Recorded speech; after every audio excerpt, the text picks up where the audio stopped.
नमस्कार, स्वागत है बिहार समाचार में। आइए देखते हैं बिहार की 10 फटाफट बड़ी खबरों को। 2025 के चुनाव से पहले लालू यादव ने एमके पॉलिटिक्स बन का खेला दाव।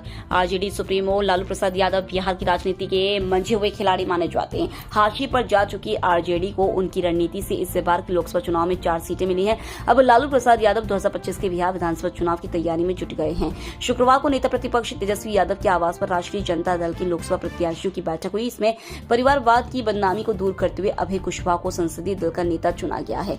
वहीं राज्यसभा के लिए फयाज अहमद को संसदीय दल का नेता चुना गया है।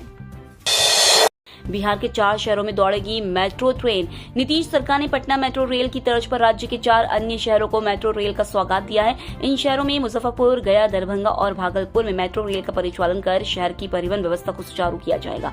मुख्यमंत्री नीतीश कुमार की अध्यक्षता में आयोजित कैबिनेट की बैठक में कुल 22 एजेंटों में 4 शहरों की मेट्रो रेल की स्वीकृति भी शामिल है। कैबिनेट ने कुल 22 प्रस्तावों की स्वीकृति दी है। इसमें राज्य के सभी नगर पंचायत और ग्राम पंचायतों में खेल क्लब की स्थापना का प्रस्ताव भी शामिल है। कैबिनेट विभाग के अपर मुख्य सचिव डॉक्टर एस सिद्धार्थ ने बताया कि कैबिनेट मुजफ्फरपुर, गया, दरभंगा और भागलपुर में मेट्रो रेल के परिचालन की सैद्धांतिक स्वीकृति दी है। नीट पेपर लीक पर बोले तेजस्वी, अगर किसी का नाम आ रहा है तो पूछताछ करनी चाहिए। बिहार में नीट पेपर लीक मामले में बयानबाजी तेज हो गई है। अब राजद नेता तेजस्वी यादव ने कहा है कि पूरे मामले की जांच के साथ ही जो भी दोषी मिले उस पर कार्रवाई होनी चाहिए। पत्रकारों से बातचीत के दौरान राजद नेता तेजस्वी यादव ने कहा कि प्रदेश में सरकार उनकी, केंद्र में सरकार उनकी, जांच एजेंसी उनकी, तो फिर क्या है? अगर किसी का नाम आ रहा है तो उसे बुलाकर पूछताछ करनी चाहिए। इसमें दिक्कत क्या है? मैं तो खुद कह रहा हूं कि मुख्यमंत्री उससे पूछताछ कर ले। पेपर लीक मामले में उनके पीएस का नाम घसीटने से कुछ नहीं होगा। सम्राट चौधरी इस तारीख को अयोध्या में उतारेंगे, पगड़ी मुंडन भी करवाएंगे।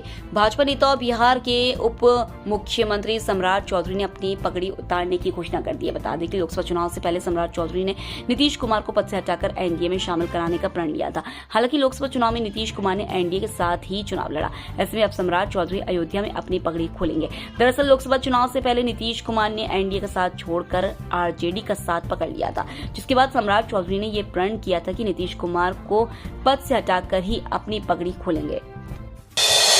भाजपा सांसद भर्तृहरि महताब का लोकसभा का प्रोटेम स्पीकर नियुक्त किया गया। इस नियुक्ति को लेकर अब राजनीति शुरू हो गई है। कांग्रेस पार्टी के वरिष्ठ नेता जयराम रमेश ने सरकार के फैसले पर सवाल खड़ा कर दिया है। उन्होंने कहा कि यह संसदीय परंपरा के खिलाफ है। जयराम रमेश ने न्यूज एजेंसी एएनआई से बात करते हुए कहा कि परंपरा के अनुसार सबसे वरिष्ठ सांसद को ही प्रोटेम स्पीकर के पद पर नियुक्त किया जाता है। रीति रिवाज और परंपरा के मुताबिक कोडिकुन्नल सुरेश का पूरा हक बनता है। ये मानसिकता पूरी तरह से बुलडोजर मानसिकता है। सरकार पहले ही दिन से पंगा लेने में लगी हुई है। 10 साल में नहीं हुआ वो अब होगा, सैलरी वालों को मिलेगा तोहफा। बजट की तैयारियां शुरू हो चुकी हैं और सबको इंतजार रहेगा कि वित्त मंत्री इस बार किसे क्या तोहफा देती है।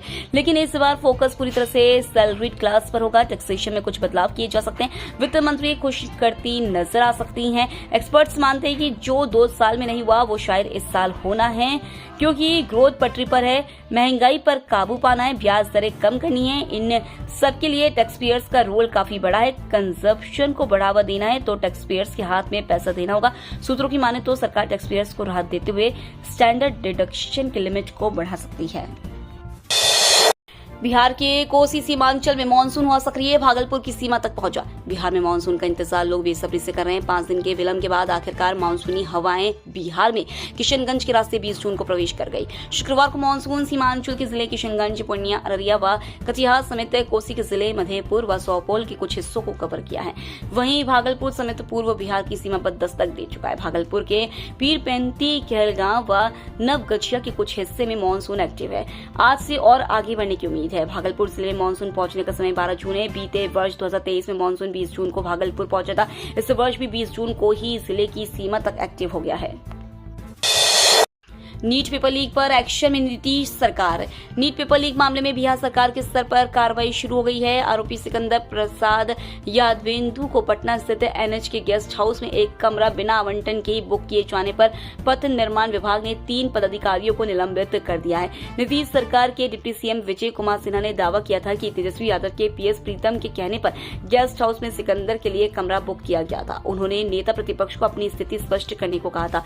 इस मामले में आरोपी सिकंदर के कलेक्टिव परीक्षार्थी ने अनुराग ने एक दिन पहले प्रश्न पत्र लीक हो जाने का खुलासा किया है। निलंबित पदाधिकारियों में अधीक्षण अभियंता उमेश राय, सहायक अभियंता धर्मेंद्र कुमार, धर्मकांत और कार्यालय कर्मी प्रदीप कुमार शामिल हैं। नीट पेपर लीक मामले में चिंटू और पिंटू की एंट्री, जांच में हुआ बड़ा खुलासा। नीट पेपर लीक मामले में अब चिंटू और पिंटू नामक के दो नए अभ्यर्थियों के नाम सामने आए हैं। जांच में पता चला है कि चिंटू के पास ही सुबह 9 बजे परीक्षा के दिन प्रश्न पत्र आया था। चिंटू संजीव मुखिया के गांव की बगल का रहने वाला है। चिंटू के करीबी पिंटू की भी भूमिका जांच के घेरे में है। जांच में पता चला है कि 5 मई की सुबह करीब 9 बजे लर्न प्ले स्कूल में मौजूद चिंटू के मोबाइल पर प्रश्न पत्र और उत्तर आया। चिंटू के साथ यही मौजूद पिंटू ने अपने साथ रखे प्रिंटर से इसे प्रिंट कर छात्रों को रटने के लिए दिया। बाद में प्रिंटर लेकर पिंटू वहां से चला गया। वेटिंग लिस्ट का टंटा होगा खत्म, सबको कंफर्म टिकट देने को रेलवे ने बनाया मेगा प्लान। भारतीय रेलवे दुनिया का चौथा सबसे बड़ा रेल नेटवर्क है। हर दिन लाखों यात्री ट्रेनों का इस्तेमाल एक स्थान से दूसरे स्थान तक आने जाने को करते हैं। कम किराया और देश के लगभग हर बड़े शहर तक ट्रेनों की पहुंच के कारण भारत में रेलगाड़ी यातायात का सबसे पसंदीदा साधन है। लेकिन एक दिक्कत यह है कि लंबी दूरी की ट्रेनों में हर यात्री को कंफर्म सीट नहीं मिल पाती। ट्रेन टिकट बुक करने वाले बहुत से यात्रियों की टिकट वेटिंग श्रेणी में रह जाती है। ऐसे बहुत से यात्रियों को मजबूरन सामान्य श्रेणी के डिब्बों में यात्रा करनी पड़ती है। लेकिन अब सरकार इस समस्या को जड़ से समाप्त करने को गंभीरता से काम कर रही है। सरकार का लक्ष्य साल 2032 तक हर यात्री को कंफर्म सीट देने का है।